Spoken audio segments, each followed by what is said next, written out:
Thank you very much once again for the opportunity. I'd like to first and foremost thank the members of ATNZE for giving me the opportunity to present. And my presentation is around unlocking Australian CO2 storage for Taiwan by using liquefied CO2 carriers for transport and floating CCS hub facilities.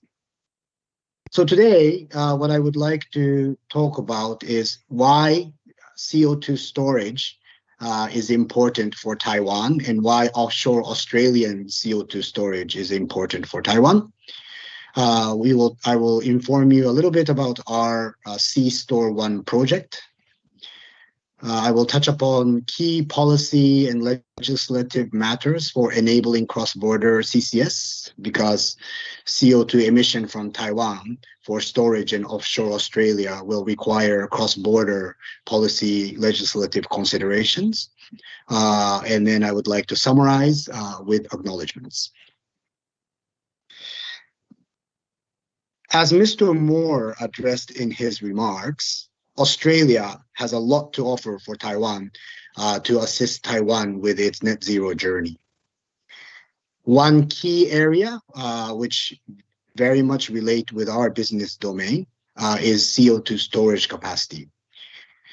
This graph on the left shows the CO2 storage capacity in Australia, which is about 434 billion tons of capacity.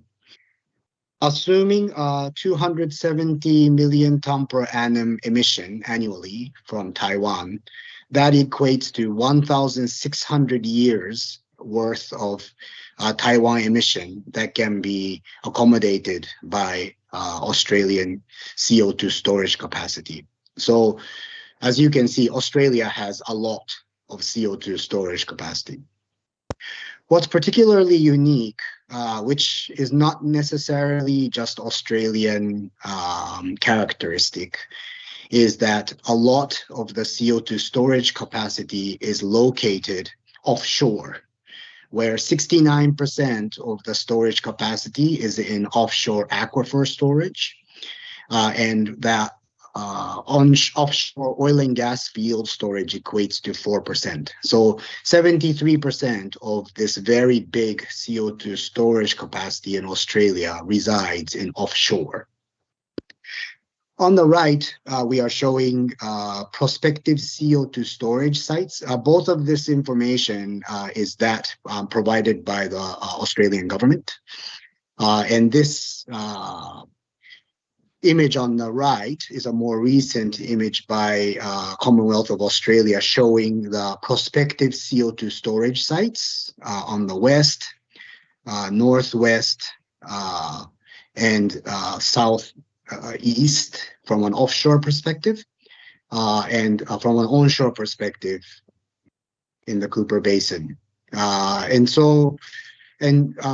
The dark areas are showing the current advanced consideration of CCS projects to date.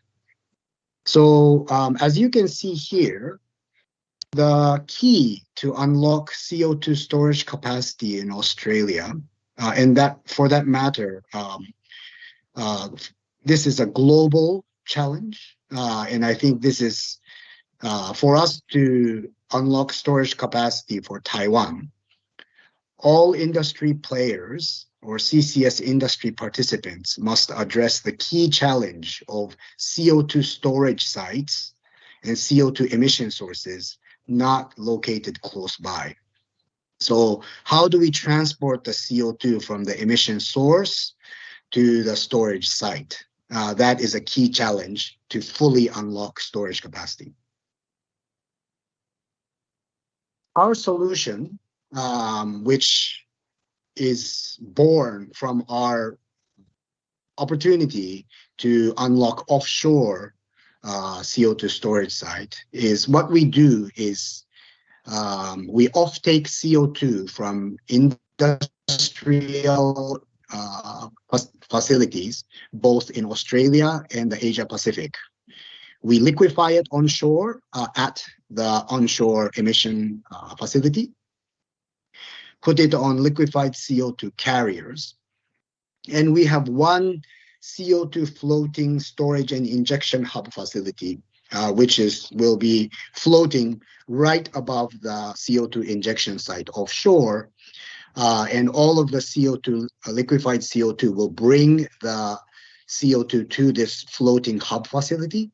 And from this floating facility, we continuously inject CO2 in the subsurface structure for permanent storage. We call this project C-Store 1. We are fortunate in that currently we have Asia Pacific's first mover position as a commercial scale offshore floating CCS hub facility.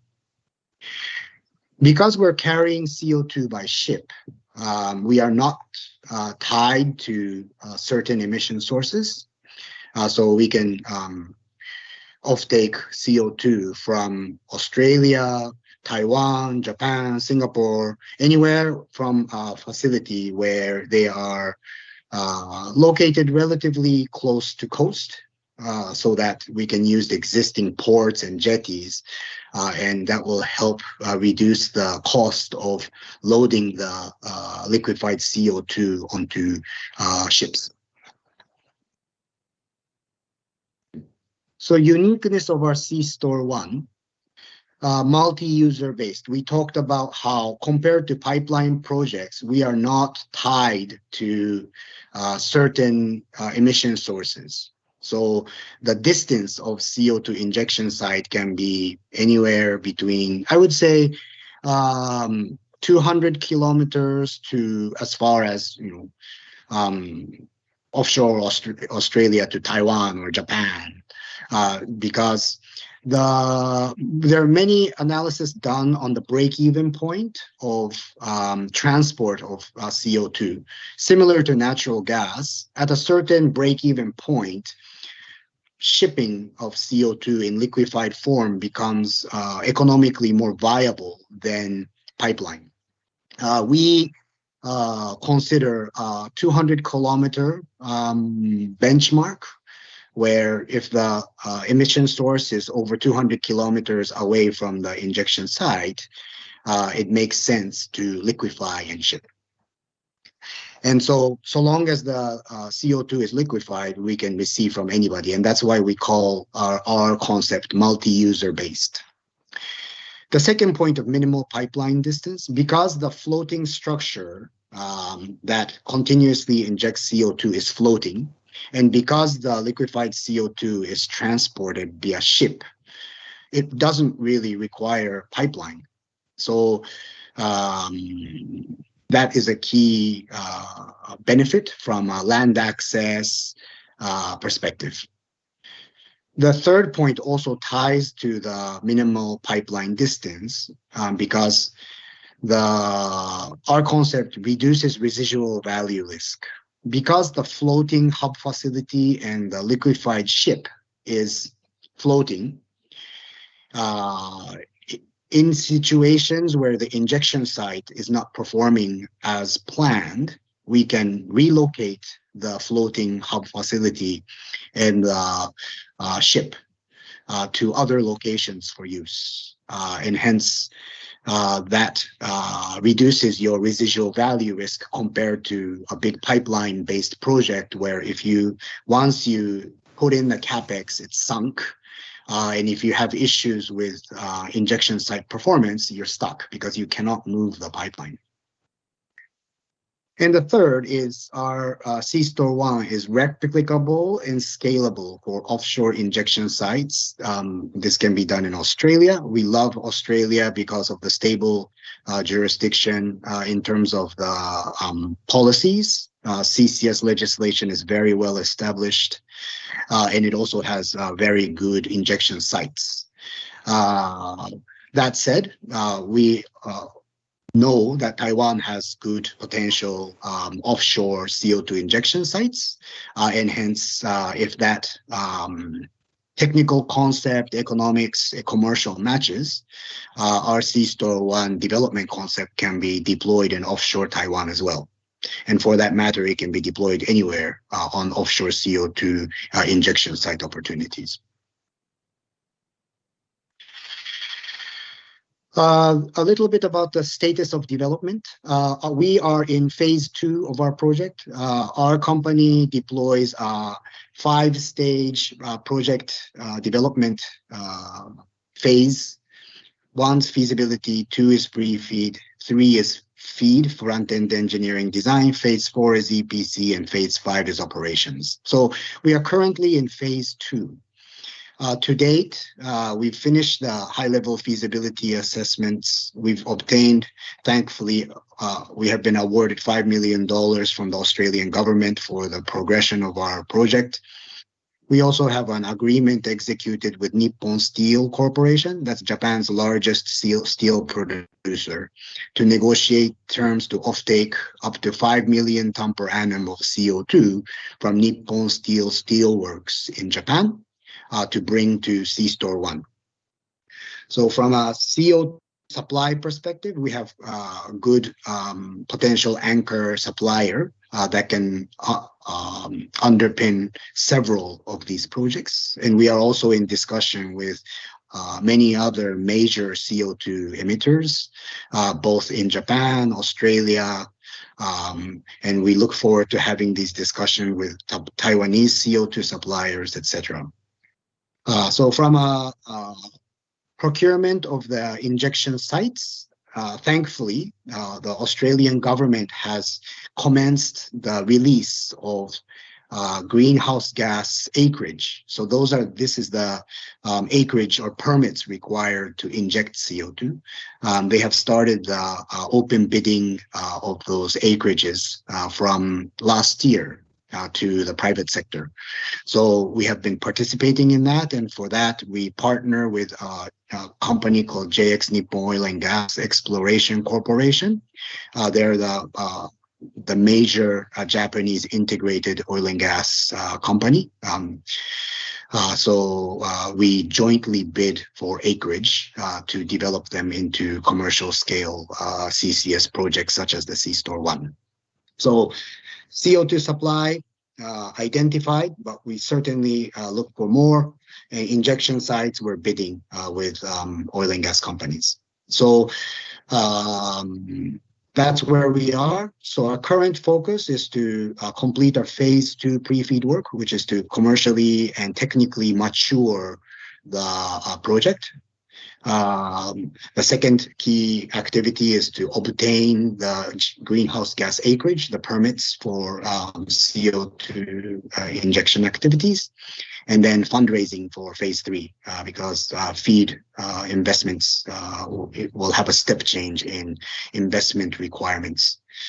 And our aim is to enter into FEED by end 2023, and then final investment decision and FID to start EPC by end 2025, which allows for you to have a CCS project fully operational by 2030.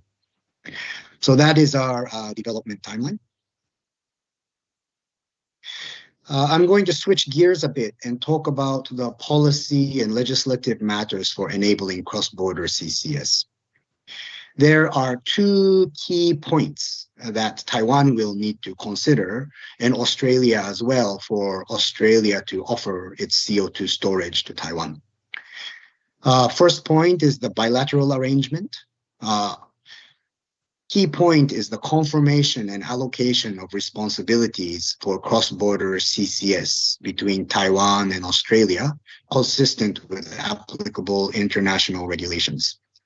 So ultimately, all of the mechanisms, whether it's CCS crediting methodologies, the measurements, verification of CO2 captured and stored, all of those mechanical considerations, there are many industry precedences, especially in EU and in Australia as well, for domestic CCS to support cross-border CCS.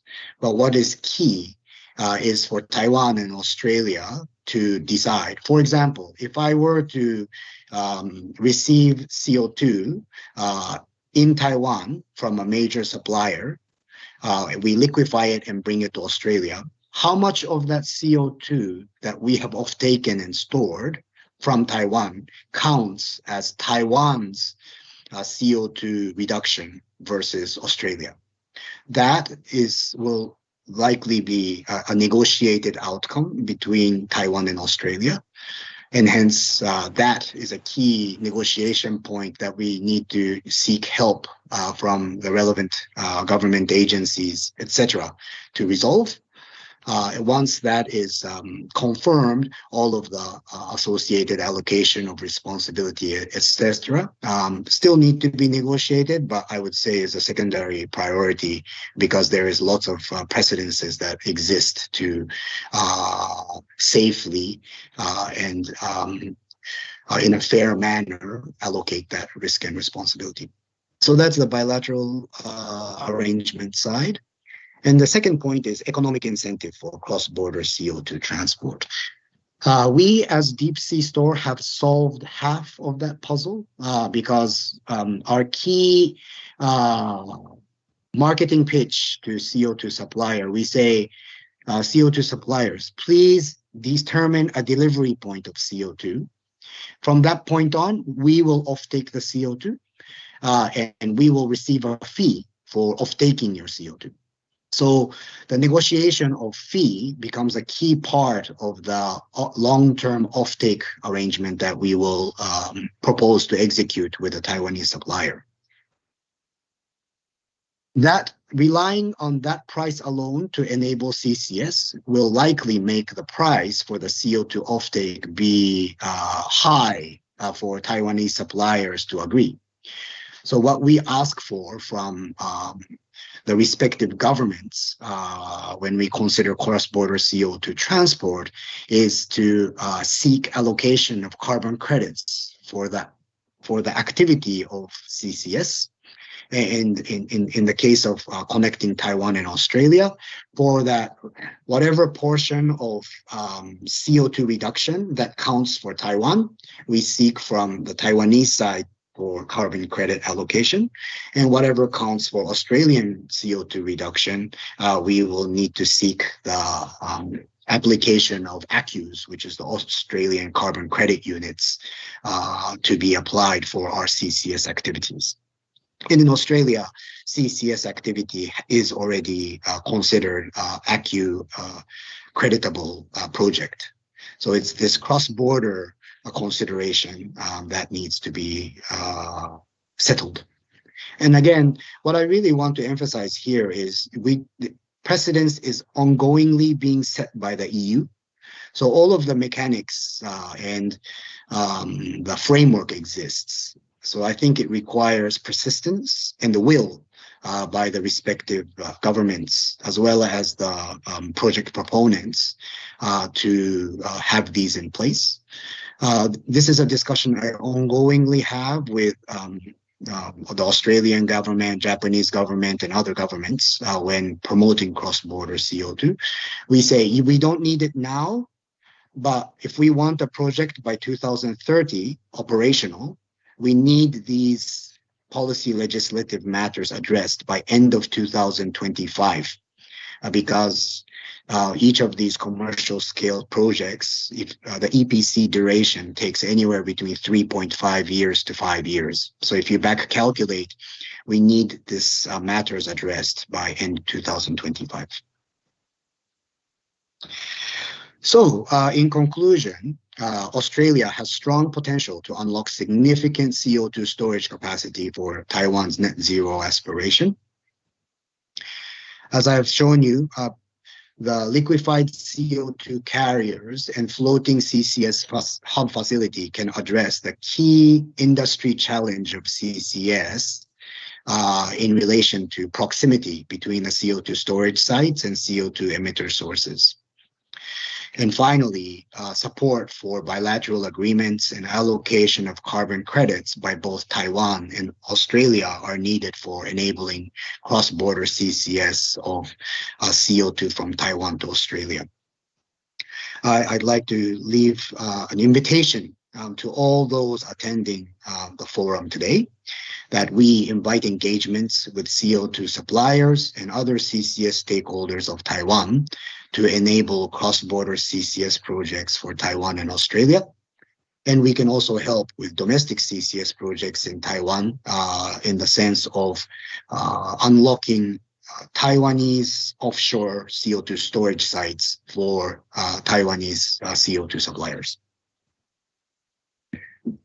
Finally, this effort is not done alone. We have very strong partnerships with what we call C-Store One partners, and I'd like to acknowledge Ad Energy Group, the Norwegian CO2 drilling expert, Commonwealth Scientific and Industrial Research Organization, CSIRO, the Australian peak research body who helps us with the identification and selection of CO2 injection sites. Japan Nippon Oil and Gas Exploration Corporation, we talked about. We also have Kyushu Electric Power, Osaka Gas and Osaka Gas Australia, and Toho Gas, who are the major utility companies in Japan.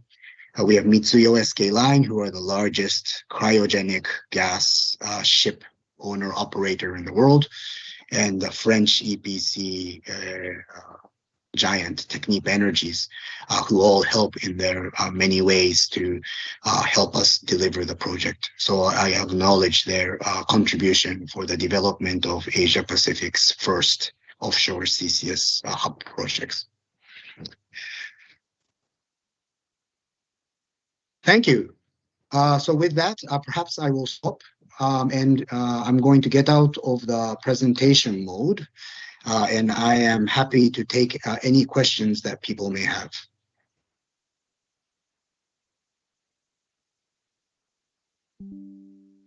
Yes, thanks for the question.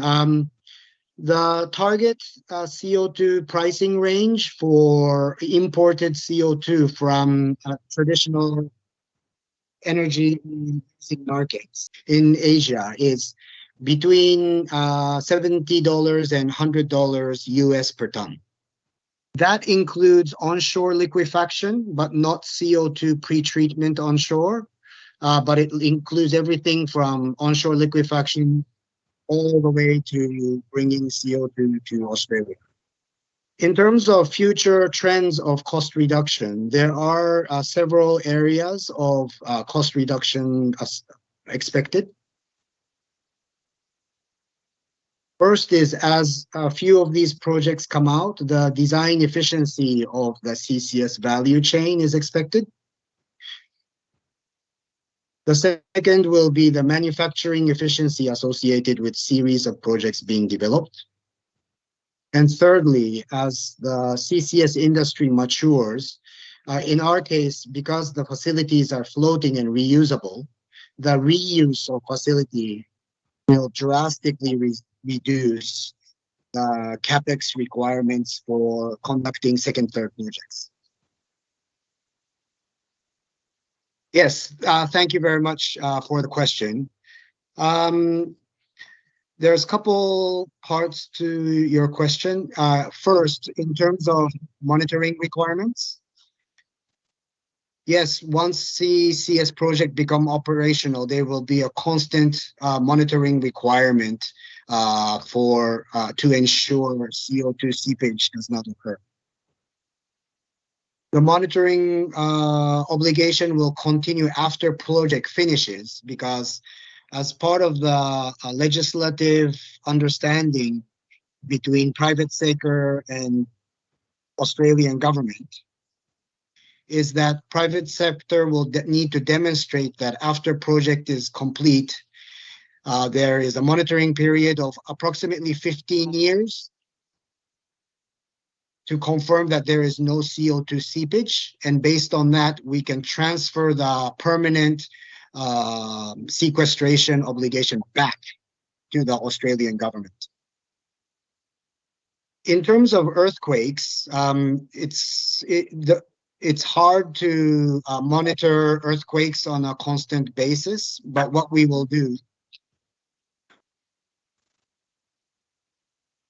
Because Japan and Australia are contracting parties to the London Protocol, they have certain mechanisms that they can use to accelerate the discussion. But this negotiation of allocation of CO2 needs to be negotiated between Japan and Australia. Thank you for that question. That's a very good question. The amount of CO2 you can ship per ship depends on the storage capacity of the tanks that is installed per ship. There is an optimization exercise of a number of ship you prepare as a fleet. In our case for C-Store 1, we will prepare enough liquefied CO2 carriers to underpin annual CO2 throughput of anywhere between 1.5 million ton per annum to 7.5 million ton. Thank you very much for the opportunity, and I wish you all a fruitful remaining time at the forum.